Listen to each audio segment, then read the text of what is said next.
Bienvenue dans The Cube. Cette semaine, la principale chaîne de télévision d'État russe diffuse un sujet sur une manifestation qui a eu lieu lundi dernier en Belgique.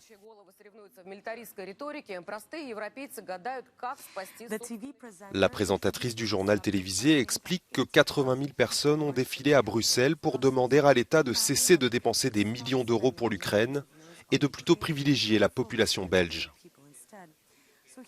L'équipe de vérification des faits de The Cube n'a trouvé aucun élément indiquant des protestations vis-à-vis de l'aide du gouvernement belge à l'Ukraine.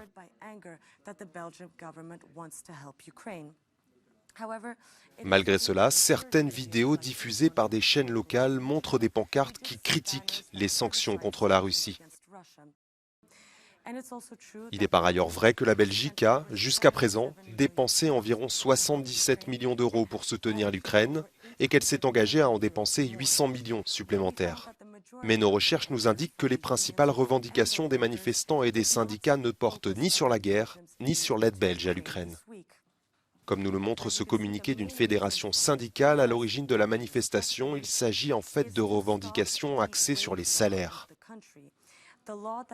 En Belgique, les hausses de salaire sont bloquées annuellement par la loi jusqu'à un certain pourcentage pour préserver les marges des entreprises. Par exemple, l'année dernière, les hausses de salaire ont été bloquées, tous secteurs confondus, à 0,4%.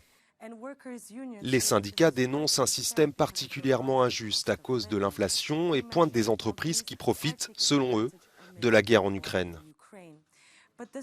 En résumé, cette manifestation qui a rassemblé 80 000 personnes avait bien pour objet principal le pouvoir d'achat et les salaires, et non le soutien du gouvernement belge à Kiev.